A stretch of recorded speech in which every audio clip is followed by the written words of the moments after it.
Welcome everybody to CannaCorner live with Candis Dyer from Cannabis Open Carry Walks. Hey everybody, how are y'all doing tonight?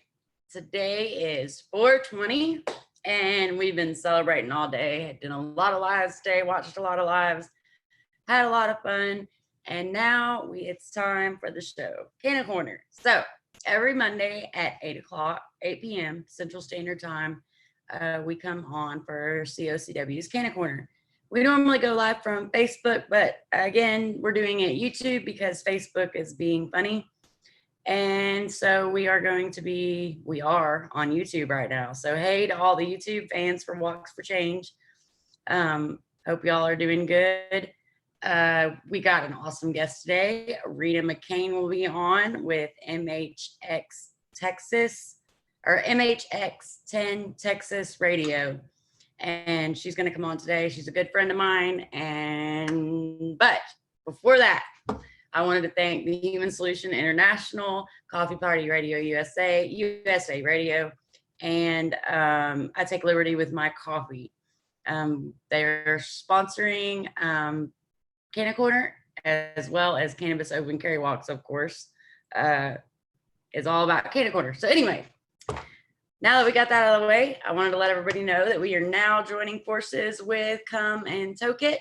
Let's see if I can get my shirt. There we go. Come and Toke It. We got these shirts, and there's a link on the Facebook page. If you click on that, we get a percentage of the proceeds to everything sold through that link. So y'all go check it out. Come and Toke It. They got awesome hats, shirts, buttons, stickers, all kinds of stuff. And plus, we will be having them on our walks after this Corona thing is done. We will have them with us for purchase at our walks as well. So y'all stay tuned for that. I guess we'll go ahead and get Renee on. She freaking rocks, y'all.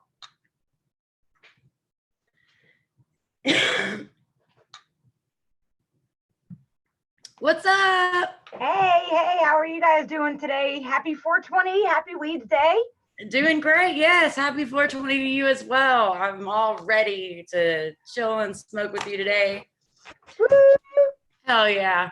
I know. I'm excited to have you on. Me and Renee go way back. I met her like 2 years ago, and we've been involved with all kinds of cannabis stuff together. I know we've been on a lot of grand adventures, huh? Right. Adventures and activism. Definitely.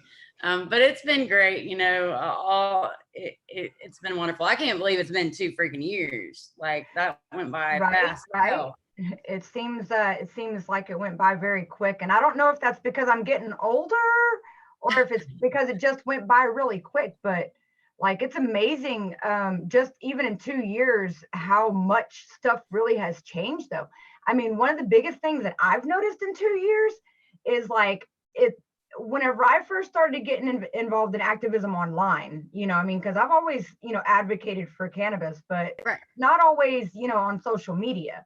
But it just seems like in the last 2 years that there's just been this whole grand convergence of people that suddenly, you know, cannabis has blown up to where people are starting to, you know, are coming out to it, right? Coming out of the closet. Mm-hmm. They're watching more. They're watching the people who are getting out there and not getting in trouble, and they're speaking about it. And they're starting to say, okay, well, I'm going to do that too then, because there's more people involved and more people will speak out.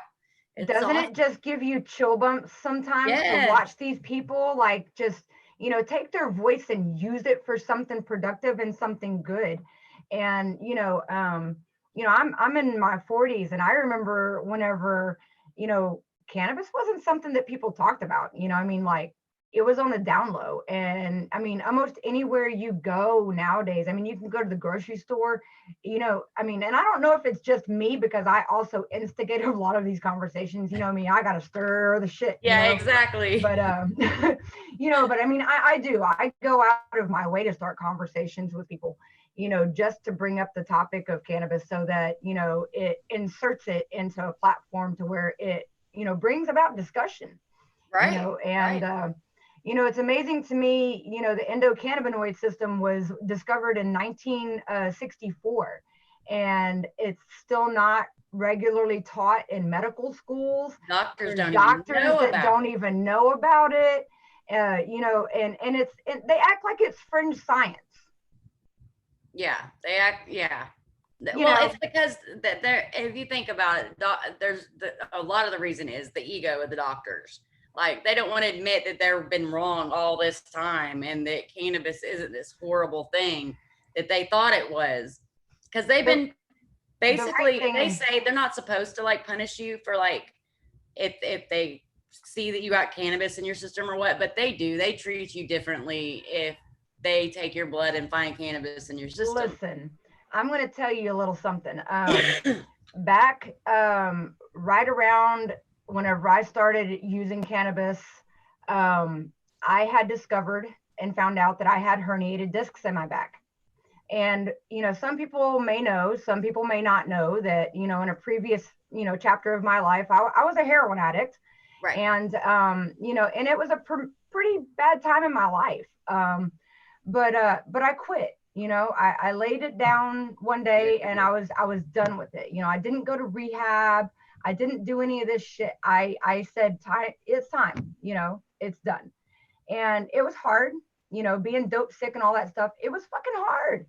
It wasn't a cakewalk, but for me, that was my mind fuck. I needed to remember that experience so that I never, ever wanted to go back to it. Right. You know, and that would be the consequence every time if I went back to it is, you know, to come out of it, I would have to go through that or I'd kill myself. Right. So I didn't want to go back to that stage in my life whenever I got diagnosed with these herniated discs in my back and the degenerative disc disease and this. I didn't want to go back to that. And, you know, I was eligible for pain management. I'm eligible to get surgery to fuse my back to where, you know, I can't bend over to tie my shoe. Right. And I don't want to do that. And the doctor, as soon as he found cannabis in my system, he called me in for a 2-hour taxi cab ride. Because at the time, you know, I didn't have a car. So insurance was paying for me to take a 2-hour trip. Right. To go to him. So riding there with no treatment, with a shitty back. All right. All the way up there for him to give me a piece of paper. Right. A piece of paper that said that he would not treat me because I had cannabis in my system. Yeah. But he would be more than happy to treat me if I would take his pills. Oh, yeah. And I looked at him and I was like, dude, I was like, do you realize that, I mean, like, you're sitting here telling me that you'll help me if I'm willing to go be a drug addict. Yes. You'll help me. Yep. You'll help me be a legal drug addict.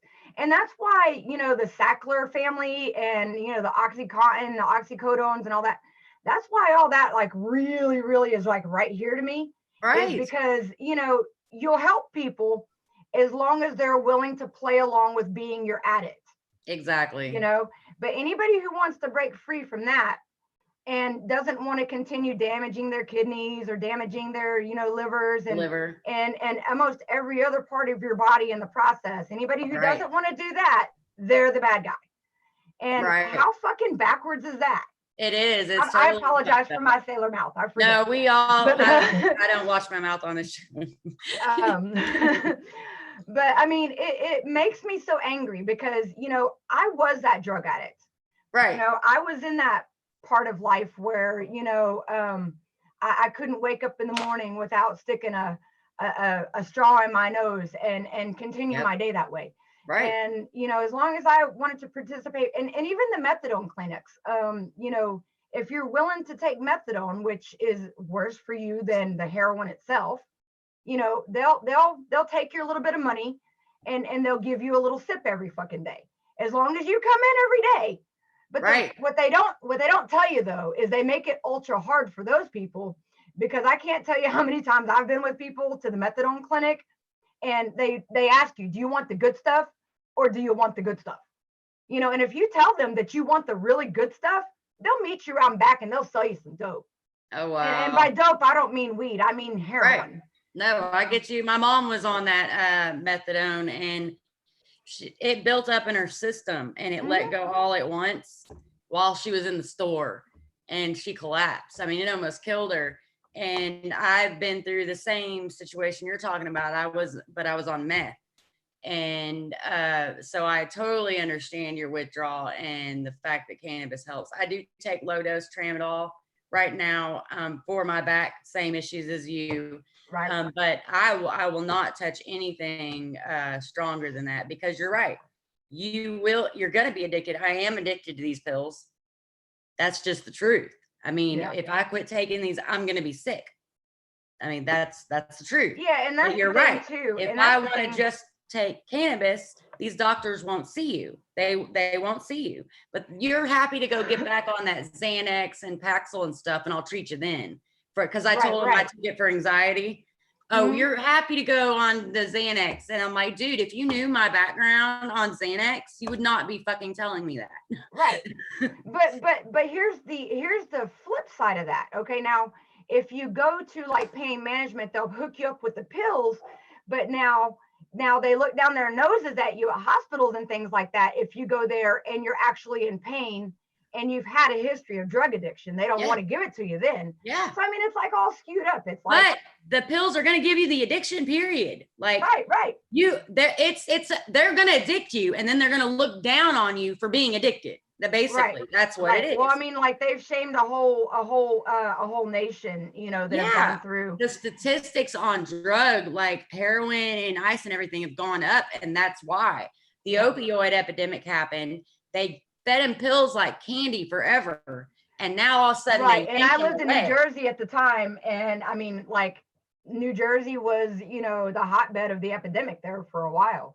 And it was horrifying to see so many people, you know, and myself included, during a point in time whenever, you know, all that was going on. Mine was heroin though. So I mean, but it's still an opioid and it's still an addiction. Same thing. Yeah, same thing. Whenever they're peddling it all to get the same result, you know? And you end up dead, walking dead, basically.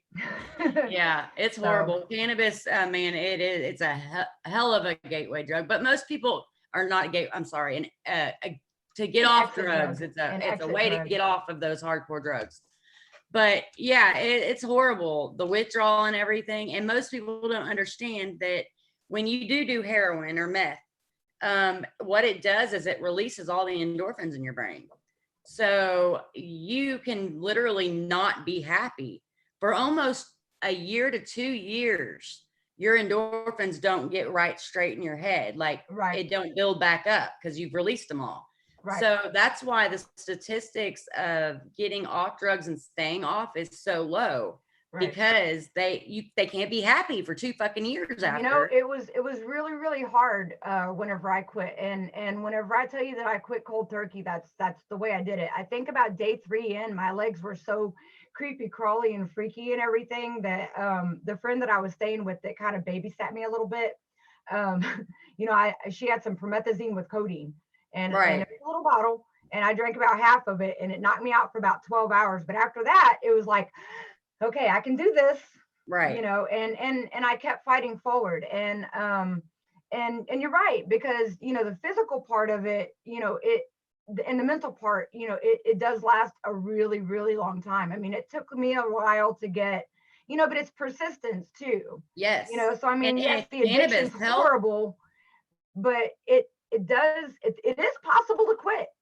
Right. It is possible. It's possible to quit without them, you know, putting you on a replacement addiction. You know, it is possible. It's hard, but it is possible. Here's the hardest part. Who the fuck has the time to take 2 weeks off from work? I know, right? All right, you know, who has the time? You literally cannot get out of bed. Like, yeah, there's not, you can't do shit. You can barely make it to the bathroom. Like, I was fortunate in my circumstance to where, you know, I didn't have to worry about if I was able to take time off. I was able to take, you know, the time that I needed. And but not everybody's so fortunate. And because of the fact that it's become such a shameful thing in this country, because, you know, everybody's so, I mean, like, you know, one of the things that really bothers me for, you know, like in today's age, as opposed to whenever I was younger, is like, people are so readily to make assumptions and judgments about other people. I mean, like people you don't even know. Yep. I mean, you don't know nothing about this person. And like the first thing that you want to do is start slinging insults based on what you think you know about them. Right. You know? Exactly. And then, you know, whenever people get like the same kind of attitude in return, then they get like butt hurt. And it's like, don't you think about, like, people don't give much credence to like their receiving audience sometimes and Right. what that they say, you know. And I say that because, you know, I see so many people struggling online with addiction, and I just see it in like the little things that people say, and then like Right. the nastiness that comes behind it, you know. And it's like, wow, you know, can't y'all give somebody a break? Yeah. Step Yeah. back and put yourself in that situation. You really don't know what the person, what happened. I guarantee you that those people that are doing drugs and putting that needle in their arm, they didn't have a great life. Like, there's a reason they went to that. Like, you know what I mean? You're self-medicating because of a trauma or something that happened, you know? So you got to realize that the addict, that's just the effects, like that. The drugs are the effects of the shit they went through. You know what I mean? And we really got to understand that people, you got to put yourself in people's shoes. You got to understand that they are hurting more than likely, and don't be hateful to them. I guarantee you they are beating themselves up more than you ever fucking could, because the whole time I was putting that needle in my arm, I was thinking how horrible of a person and a mother and a wife that I was. I mean, you can't beat that person up any more than they already do. That's a fact. I mean, that really is. And I mean, like, whether or not they admit that to you or not, you know, I've known enough people to know that that's what they're thinking. Exactly. And, but I mean, you know, but that brings us also to the fact that, you know, this whole way that, you know, our system is governed, it really needs a huge change. You know, so many of these addicts don't need jail time. I mean, in my opinion, if we all had more of a saturated endocannabinoid system to start out with, exactly, you know, maybe we wouldn't have the depressions that we have. Maybe, exactly, you know, we wouldn't have so many of the ailments that we have that's so rampant. Maybe people's bodies would actually be more immune to the fucking COVID-19. Who knows? But I do know this: CBD is proven to aid in lung function. And it's funny to me that for all these doctors that know so much, that I have not heard very many of them mention that. Right.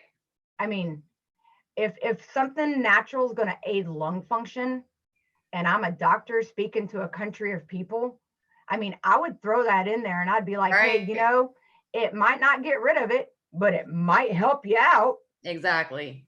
You know, I mean, but that's just my opinion. And hey, who the hell am I but just me? You know, my opinion is just one person's, and you know, I'll keep taking my CBD.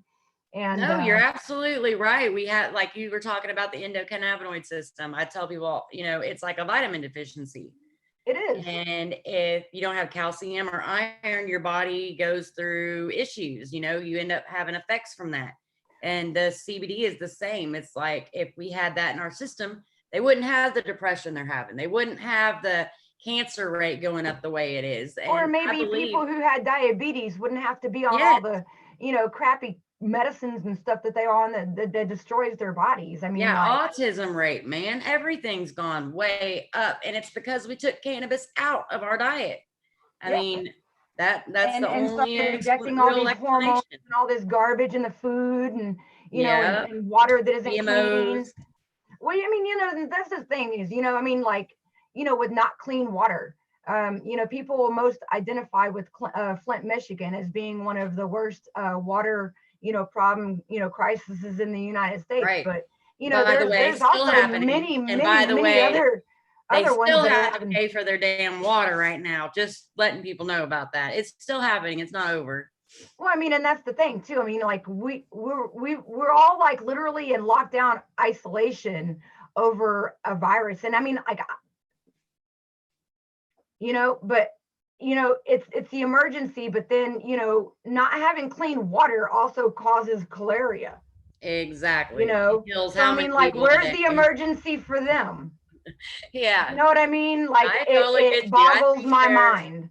Totally blowing this whole thing out of proportion. I do believe that we should be cautious, but I don't think that this isn't going anywhere. The virus is out now. It's going to be like the flu. It's going to come back every year. You know what I'm saying? It's not going anywhere. What are we going to do? Lock ourselves in the house forever? Here's my thing. I saw recently an article that was talking about all of the gloves and all of the masks and stuff that are being left around as garbage on the beaches and all this Yes. other kind of stuff. And I'm like, okay, so that's a combination of people, and that's that are citizens, and that's also probably, and considering the fact that it's up in New York City, okay, I'm Right. sure it's also part medical personnel too. I mean, because people are guilty of just being, like they don't throw their shit away. I Just used to work at a hospital. I mean, like, thank you right. for nurses and doctors that are doing by, right by, but I mean, like, not everybody has the same standard. You know Right. what I mean? Like, I don't care what anybody says. I worked at a hospital. I've seen people's standards. Oh Okay, yeah. I've been to plenty of There, hospitals. I there's know that there's people, nurses and there's just doctors and like shit that anywhere don't else, do, good the and things that bad they're in supposed to. everything. There's people that are bad in every So what profession. I'm getting at is, if we're all going to be quarantining and then all this shit's all out here floating around in our oceans, well, geez, I mean, like, thanks guys, because Yeah. the germs are still going to get out there, it's still going to spread, and it's still going to kill people. Yeah. We You got to know? build our immune system up to this. The fact is that it's here, and keeping away from it and stuff is, I mean, I understand the people who have issues, but if you're healthy, my point is just go ahead. If you're going to get it, you're going to get it. And your Well, body how needs many to fight it people? off, because that's what our body does. It builds it immune to things. So How many when you people? had chicken pox, what'd your mama do? I stayed at home My mom and I got a stuck me with my vaccination. sister, so we got it at the same time. Yeah, I think me and my and I then think we me and my build an brother had immune it at the same system. time. Yeah, I had pretty bad chicken pox, so Right. I No, remember they that. were bad. Mine too. But that's what back then in the day, that's what they used to do. They used to put all Yeah. the kids together so they get it at the same time. That way they'd be done with it and they wouldn't have to worry about it anymore. But yeah, you got to build an immune system up to things. You know what I mean? It's going to be there. I don't know. I don't know if it's not going anywhere. Well, I You mean, can't stay locked up forever. I don't really know what all of my opinions are on this thing. I do believe that the numbers don't match up. Right.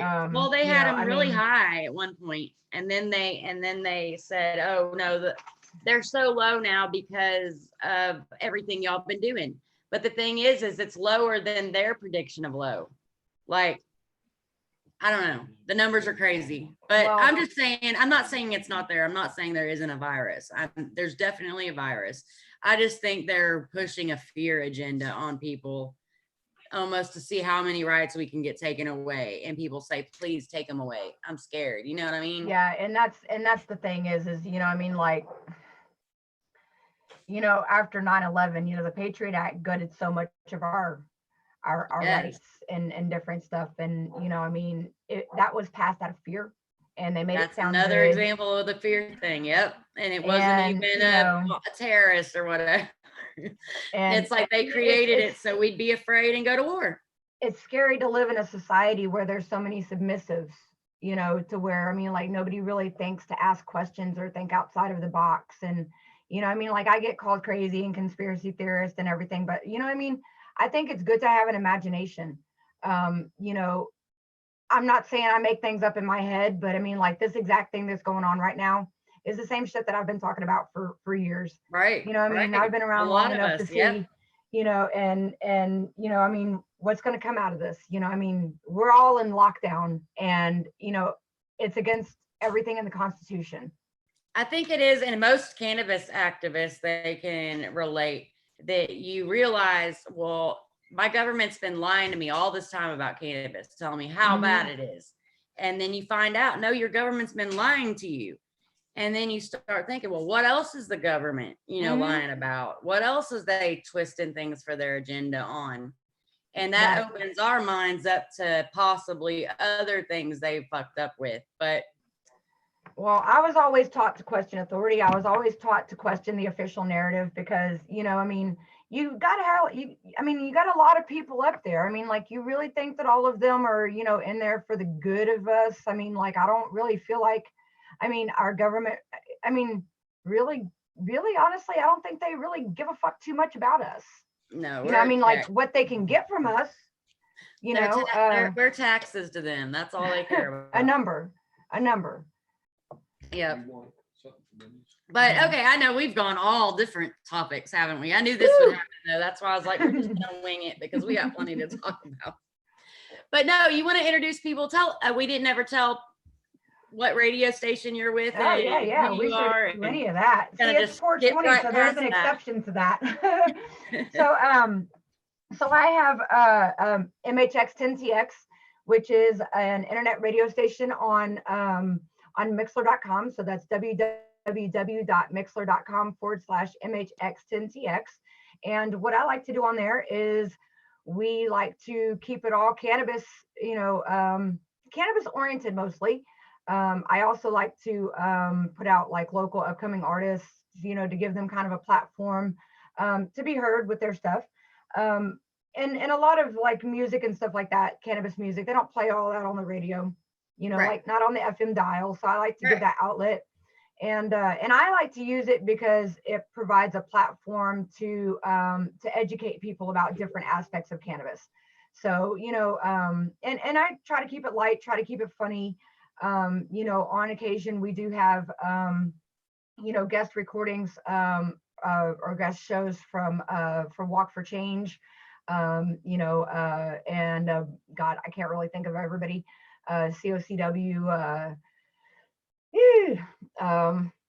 wow, I'm at a loss for words. It's 420, isn't it? Lots of people see it. Cannabis Open Carry Walks, Walk for Change, Miss Farrah Hunter, she helps you out. Leaf of Change. I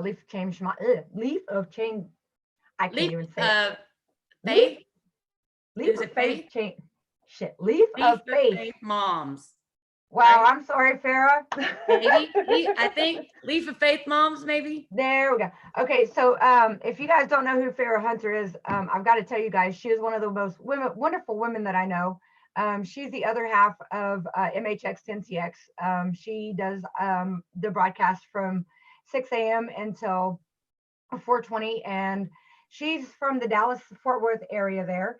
And she's just amazing. She's built a really good rapport. She's very knowledgeable in cannabis, and she's just all around amazing. And I'm glad that I have her aboard with me. She kind of helps keep me in line a little bit too, because like I get to be a slacker sometimes. She's a sweetheart. No. She is. I love her. She comes over here every once in a while and hangs out with me, and she's brought me. Yeah, she was over for your birthday, right? Yes. Oh, yes. She brought me this and then the HempWorks oil, which my daughter has tried, and it does help her. Oh yeah. A lot. So well, see, I get the HempWorks CBD oil, and and that's what I take every day. So yeah, and the HempWorks coffee. Have you ever tried that? That's really not good yet. She told me she was gonna bring me some next time she came though. Yeah, so if any of you guys, need any CBD products, man, hit up Farrah Hunter, because she's the one, man. So, a huge shout out to her and a huge thank you, because she's an enormous help, and she puts a lot of time in, and it's much appreciated, because not only does it help me, but it helps so many other people out there who, sometimes just come along and stumble by accident, because, there's music's connected to everything in the world. Yeah. I don't care what culture you're from. I don't care what walk of life you're from. There's music in there somewhere, and exactly. And it's a universal connector, and it's a universal connector in the same way that cannabis is. It makes you feel good. It makes you emotional. It makes you feel good. It's expressive. I can be depressed as hell and turn on a good tune and just get lost in it and feel much better. So yeah, I love doing the radio station. I love being able to put the information out there, and I feel like it's really important in doing that, because there's not enough people that are educated, and as long as I can breathe, that's what I'll be doing, is trying to get more and more people to understand and see what this plant can do. That's awesome. Wow.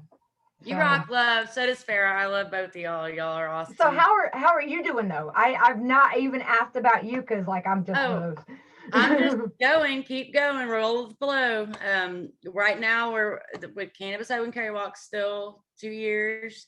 Happy anniversary, by the way. Thank you and your honey have an anniversary today or tomorrow? Today, yeah. Yeah, see? We How got about that? married for the second time in Iowa on 420. See, there you go. So we've been together 25 years now, since I was 15, and I'm 40 now. So we've been together a while. Damn. See, you're gonna hit that what is it? The golden anniversary coming up. Right. And the funny thing is this was our anniversary way before I even started any of this. So it's just crazy. 25 is the silver anniversary, isn't it? I think so. Yeah. No, that's pretty cool. Because I mean, like you don't have relationships like that these days. Right. Right. Yeah, people kind of come and go, and Jason's an awesome dude. Tell him I said happy 420. Oh, thank you. I will. He walked out a minute ago. He's got to go to work tonight, so he's getting his stuff ready for lunch and stuff. But I will definitely tell him that. Yeah, he saved my life. My mom went to a women's shelter. My dad went to prison, and him and his dad took me in, and I've been involved with him in some way ever since. Because of course, both my kids are from him, and we have separated a couple times, but that's because we grew up together and we fought a lot. But we don't know more. Like you get the silver, I guess, is when you finally start learning that there's some things you just let go. You know what I mean? Yeah.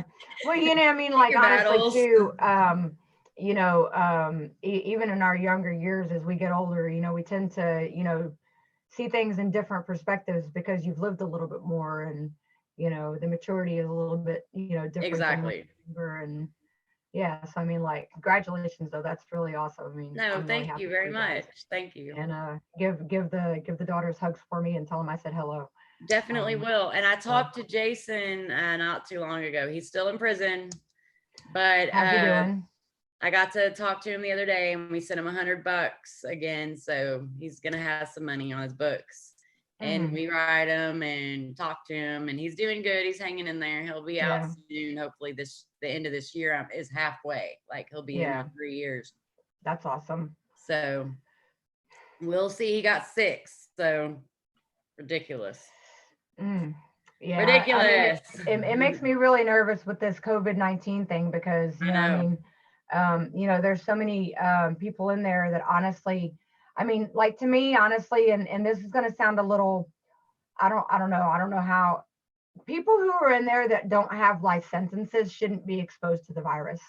Right. If it can potentially kill them. I mean, that to me is pretty messed up. I mean, if you're in there, I think they should be letting all non-violent criminals out right now. Like if they haven't done some horrible fucking thing to hurt somebody, you know what I mean? Then let them out, because most of them are in there for fucking pot or some small drug crime or some petty theft or, you know what I mean, some stupid reason. If they're in there for that, then let them the fuck out. If they because I mean, you can always put them on a bracelet or something. You can always put them on a bracelet. I don't think that that's right to expose them to that whenever, I mean, like you have no control where these workers go whenever they leave work. You don't know if they would come in there. I mean, like, I'm sorry, but I've seen retaliatory things in jail. I know of retaliatory things that, happen.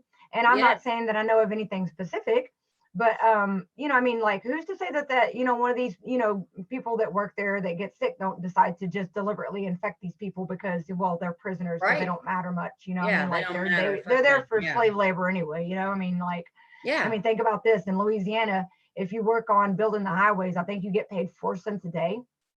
There's something really shameful in that. Yeah, there is. It's very shameful. It is a modern day slavery, and they put you in the traffic tickets, it's poor people that end up going in there because rich people can fight it off. They can fight that plea bargain or whatever. And they're always throwing the top thing at them. Like Jason was 18. They threatened him with 20 years for selling a couple bags of fucking marijuana and a little bit of coke. It's like, come on. I mean, I understand that he committed a crime with the coke and stuff. I did not ever condone that, and he knows that. But the situation and the way they set him up and the way they asked him if he could go get that when he wasn't even selling that, they coerced him to go get it. And the minute amount that it was for 6 fucking years, really, we're like, well, I mean, ridiculous. The penal system like really isn't in line with crimes. I mean, not whenever you can rape a girl behind a dumpster, and because you have potential in life, so they give you that 3-month slap on the wrist because, you can do something good in your life. But I mean, like, my question is what about the girl? Yeah. what about the good that she could have done in her life? She was the victim, but I mean, like, yeah, I mean, like, no, I get you, girl. It's crazy. Or you can, you know, dump a baby in the garbage can, you know, as the prom mom. I think she spent 5 years in prison, and that was it. Five years in prison for you know, pushing out a baby at the prom and throwing it in and leaving her in the garbage can. Wow. You know, 5 years. You know, I mean, and we're talking about a human life. Yeah. You know? No, I get you. That's why I say if they haven't hurt somebody physically, you know what I mean? No victim, no crime. Yeah, exactly. No victim, no crime. So they're hurting themselves, and they're in there for some reason. They need help. If they are an addict on meth or heroin, like you said, you know, they need help. They don't need to be in jail, because once they get in jail, now they're going to be criminal. They're going to learn criminal stuff. They're going to have to be tough. They're going to have to be criminal because they got to survive in there. Yeah. And then they get out, and you've taught them, you've made them to where they're going to fail, because now they got felony. They're not going to get a job because they've sold drugs, and now they got felonies on the record. Yeah. So, and society is a big part of that, because, you know, society doesn't let a person live anything down. You know, society, you know, a lot of people will expect other people to, you know, believe that they've changed, but they're also not willing to give that same thing to other people. Right. Right. No heart, no compassion anymore, which I think it's changing. I've noticed, especially during the pandemic, I've noticed that people are kind of more aware of other people, they're more, you know, how are you doing? Excuse me. You know, they're more polite. Yeah. So I'm hoping, you know, something wakes up in them. And I'm so excited about this Walk for Change. Like, this is like the best thing ever. We're going to get all these people together. So, and this is the perfect time. We've got a pandemic. We've got all these human rights right now that are being violated, not to speak of the water issues we were just talking about, and the pollution in the air. And there's just the indigenous rights, the veterans' rights, just they're all joining together to walk from June 20th, 2020, Southern California, all the way to the White House in October. And it's just fucking awesome. This is what we need. We need to get everybody united. So we're definitely still on with that, right? Yes, we are playing it by ear, but as of today, June 20th, 2020, unless they say something, and we've got Plan B set in motion. So it's still happening regardless. We may have to put it off a little bit. It may end up to where, you know, we don't end up going to the White House around election time, which, to tell you the truth, this year, I'm kind of wondering if it would even matter because of the whole Trump stuff and the virus. People aren't even going to be able to get to the polls like normal. And you know what I mean? It's going to be totally different this year than it's ever really been, the way it's going. So if that continues, there would be really no point to go up to the White House in that, because you're not going to get hurt anyway. That's going to get lost in all that garbage that's going on. You know what I mean? Yeah. So, but we will figure it out. Our plan right now is White House, but we're playing by ear, like I said. Well, I sure hope that, I hope that it still happens, you know, because while I agree that people should be cautious, I also believe that, you know, we're supposed to be a nation full of adults and supposed to be capable. And, you know, I mean, you can't violate people's constitutional rights, you know, as blatantly as like what they're doing. And, you know, it's not right. Yeah, and you know, they're using this situation as a test. Whenever you've got people talking about, you know, chipping you with vaccinations and digital signatures. And begging for it. They're begging for mandatory vaccinations. They don't even know what they're doing. They're begging, they're pleading because they're afraid.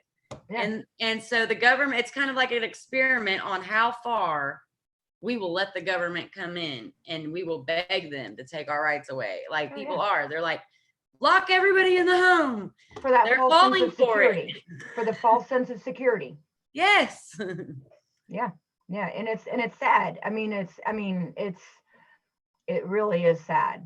It is. They don't understand, you know, this may be the new norm. If we don't watch out, our freedom was bought by fighting. You know what I mean? It was Oh, bought by yeah. protesters and fighting, and you got to continue that. You cannot expect to stay free if you don't continue to fight, because little by little, they're taking every right we have away. And if we keep sleeping like we are and being lazy and not doing anything about it, we're going to wake up one day and we're going to find out we have nothing left, like, fight for, because now all we are is just here doing what the government tells us to do, and that's all we're stuck with. Yeah. Well, I applaud the protesters, you know, over the weekend. You know, I actually woke up this morning to a guy who I've never met the person. I believe we have some mutual friends, but you know, he ascertained through my commentary somehow magically that I was at these protests. I wasn't. Had I had the opportunity to, I probably would have been, but I wasn't. I was home. But he ascertained from my commentary on the live feed from the news that that I was there, and told me that I don't deserve any type of medical treatment, that I should be banned and restricted from getting any kind of treatment if I got the COVID-19. And, you know, because because he assumed that I was there. And I'm just like, okay, I wasn't there. Hi. So, but no, I wasn't there. And hi, Bobby. How are you doing? Good. What you got? Say hi to Bobby. That's my Hey, Bobby, my what's boyfriend, and he's my drummer sometimes for. Well, he was the December At the 12th Houston event. event. Yeah. Yep. So anyways, what was I saying? So he was saying that I shouldn't get any kind of medical treatment. I didn't deserve it because I supported the protesters and this kind of thing. And you know, that's kind of the backwards thinking in this country is, you know what I mean? Like, You for deserve anybody to who wants die to because stand you're up for out there their fighting for your rights. right. And I mean, like, that's pretty ludicrous to me. It's my right to be able to exercise my constitutional freedoms. It's my First Amendment rights, you know, to have a freedom of expression. And so yeah, it was kind of weird to wake up to that this morning. People are hurting. They've lost their jobs. They can't go to work. Some of them are still working, but most of them are not. And a lot of them still haven't got their checks yet. Right. So what about the ones that aren't going to get checks, or what about the homeless people? The ones that owe child support, or the ones that, you know, and yeah, you should pay your child support. But here's where I am in that situation. Our government is 100% for the mom. Like, if I'm a wife and I take my daughter away and I don't let her visit her dad, like, and there's nothing the dad can really do about it other than withhold child support. Right. You know what I mean? The wife is withholding the child. So what is the dad supposed to do in that situation? They're just supposed to keep paying while the wife doesn't ever let you see the kid? Like, that's ridiculous. There needs to be stricter laws on that, because men need to be protected in that too. My thing is, though, is that they're human too. And if you're going to take and give support to everyone and then only exclude those people, in my opinion, I think that's pretty fucked up. You know, because first of all, if they're behind and they've lost their job, okay, so now they're going to be even more behind because of something that actually isn't their fault. Right. And you're segregating that class of people there, and you're depriving them of being able to. Not all of those people are deadbeat fathers that don't. Right. What about the ones that got a lot sick, of them have a reason, you know, and they can't, you know, make the payment because they're sick? Or how about the fact that the family court system is really actually just a fucked up entity on its own? And they take assess child things support that and they are hold it like ridiculous. 2 weeks. They don't even give it to the mom for like 2 weeks. They're sitting on that money and growing their to draw interest. Yeah. So, I mean, like, I all don't these care things, about the kid. Yeah. I mean, like, and for sure. But I mean, to me, it's just digging them a bigger grave, and that's an injustice of its own. I mean, like, that's wrong. It's punishing poor people. Like, there are those dads that are deadbeats that don't pay, but you can't classify a whole group of people as one entity. There's different reasons why those dads couldn't pay. So Right. you should look at the whole picture of the situation, not just a flag on the computer saying this person didn't pay. You know what I mean? They don't find out what's going on. They just throw them in jail for no reason. You know what I mean? Not even knowing. Right. And they make it like fairly impossible for people to dig themselves out of that. And Right. you know what I mean? Like some people can, and you know, I mean, some people it happens for, but I mean, I see a lot of, you know, abuse from the government that way with them. You know, I see it to where it's really unfair in a lot of, you know, situations. You know, what I mean, I could say so much more, but I don't just think any of it would be appropriate. No, I get you. You got to watch your mouth sometimes on certain issues for sure. It's and kind that of a sucks touchy really subject. that is like that. Like my opinion of something shouldn't butt hurt somebody so much. Like if you don't agree with what I'm saying, why don't you hit me up and say, well, this is why I don't agree with you. Maybe I will change my mind to what you're saying. But if you just attack me in my view, my personal view of something, that ain't gonna make me want to listen to you. You know what I mean? Right. So that alone is fucked up, that people can't feel like they can speak and say something on certain issues. I agree. Oh. But cool deal. No, I had a blast with you today. If there's nothing else that you would like to say, we can end it here and call it a show. Well, I know we need to start planning like tomorrow for the next 420. It needs to be like humongous. Humongous? Hell yeah. Humongous, yes. So, well, I know that we're going to be doing one, I believe, with Seeds for Change event. What was supposed to be this, it got canceled because of the corona. But I know they're planning on postponing it for a while. So we will be celebrating it. It'll just be a little late this year. Well, there's going to be a tentative CannaFest this year too for Labor Day, correct? Yes. Yes. So you know, Labor you guys Day tune weekend, in for all of that. Definitely. You know? I can't wait. I'm so excited. This one's going to be huge. I know. Like it's going to be like the first one should have been. Yeah. I think. Yeah. So. Hell yeah. All right, my dear. Well, I love you very much, girl. And you enjoy the rest of your night. And you too. And blaze up, man. Stay elevated. Oh yeah, you know it. Yeah. Peace.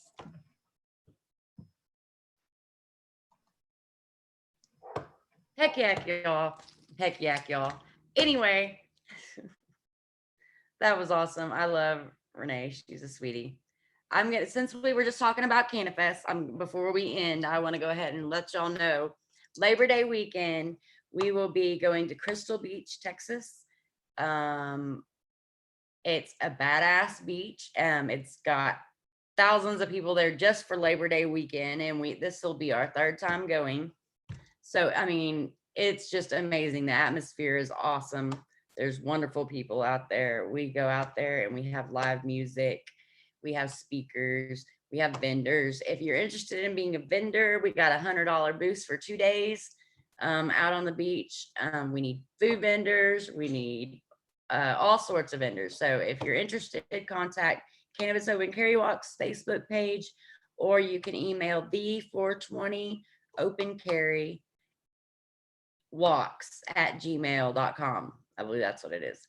And also, I'm going to go ahead and let y'all know what speakers we have so far. And if you're a speaker or a performer and you would like to get involved, hit the page up and the Gmail too as well. So far, we have Low Fuzz, Mike the Sarge at Mountain High 10 Radio, Lots of Locks, Pharaoh, Mr. Matthews, Whitney, aka Dumb Blonde Rapper, Nico Cashin, Dr. Green Drums. Those are the performers we have so far.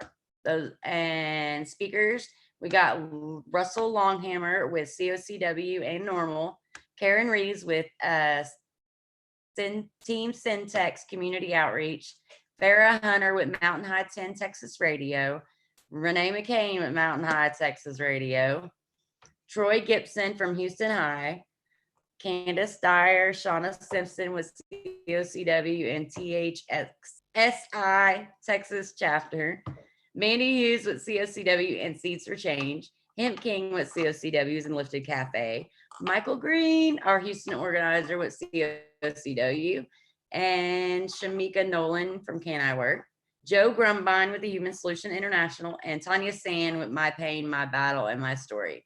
So hell yeah, y'all. If y'all have the 5th and 6th off Labor Day weekend, come hang out with us at the beach. We have a great time. It's a free event. We don't have tickets. If you want to be a go. come on. You gonna speak? I'll put you down. Joe said he was in. Bobby. I want to go. Jeez. Well, come on. Okay. You can go. 5th and 6th. Come speak. Absolutely. Hell yeah. Cool deal. Well, that's the end of the show. That's all I got to say today. Oh, come and toke it, y'all. Go hit them up. So, comeandtokeit.com. And I love y'all. Peace.